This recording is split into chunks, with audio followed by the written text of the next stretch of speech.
same things. Lots of blue ocean everywhere, and all of these dots of islands, and we conclude that the ocean separates the islands. But in Polynesian thinking, we never viewed the ocean as a separator. In fact, we looked to the ocean to open up a path that we could follow so that we could move from one island to the other as we maintain strong family ties. Now, this was done practically in two very unique ways. One was the vessel that the Polynesians traveled on. We called it a va'akaulua in Hawaii. That is a voyaging canoe. Now, the typical voyaging canoe had two giant hulls joined together at the top with a platform. Out of the middle came a sail, and at the back was a rudder. On the platform itself would be a couple of thatched huts where people could go and sleep in at night, or they could go into it during the day to escape the heat of the sun. And that was the basic transport that took Polynesians from island to island. It varied in size depending on how many people were traveling, but that was a typical voyaging canoe. And it was so important to us that in the 1970s we actually built a voyaging canoe based on the traditional style, and we named it Hokulea. And of course, since the 1970s, Hokulea took many trips to Tahiti and Hawaii and came back, and for those who were mostly training trips, to begin training new navigators as well. They were called Keala I Kahiki, that was the name of that journey. And then Hokulea started to spread its wings and began traveling within the greater Pacific Ocean area. Those journeys were called Moana Nui a Kea, and then later on it got really, really ambitious and took a journey around the entire globe. And that journey was called Malama Honua. It took several years, but it was accomplished. But all of that proved that in those voyaging canoes, Polynesians could indeed travel hundreds, thousands of miles in open ocean on those vessels. But it wasn't just the vessel only.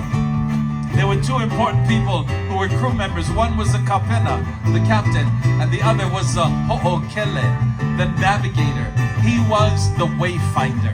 And they were taught very early in life from their home island to memorize the rising and the setting of the sun, of the moon, and the stars. They also memorized how it changed on the horizon over the course of a year. They also committed to memory the prevailing winds and ocean currents around their island home, so that when they boarded a va'akaulua and headed out to find a new island, once they found that new island, this navigator could turn that boat around, figure out longitude and latitude, and bring it all the way back to his home island. And this is pretty much how the Polynesian islands were settled over a protracted period of time. And they covered a big area in the Pacific, contained in a triangle. And the 3 points of that triangle is Hawaii to the north, New Zealand to the south, and Rapa Nui or Easter Island to the east. And within that triangle you found many other islands. That's where the name Polynesia comes from. But all the Polynesian islands agree. There is one island that we consider the very cradle, the very beginnings, the start of the Polynesian race. And we all agree that island is Samoa. Now the greeting in Samoa is Talofa. Everybody say Talofa. Talofa. One more time. Talofa. Talofa from Samoa. In Samoa, they say it and they sing it. Talofa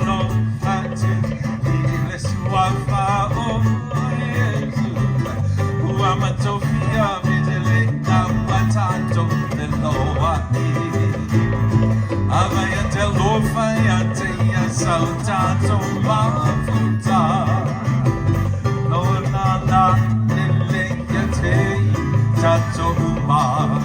Now the people of Samoa, also known as the happy people of Samoa, because they love life. They enjoy having a good time, and they're not afraid to let it out with a loud shout of celebration. We call it a va'umu, and it sounds like this. Let me hear yours, everybody. Go. There you go. Remember that, because while we visit with Aina family from Samoa. They are gonna unpack treasure that'll get your juices going. It'll get you stirred and excited. And again in Samoa, when enjoying yourself, having a good time, what do you do? There you go. Hey, Ohana Kako. Would you put your hands together, welcome your Ainga from Samoa.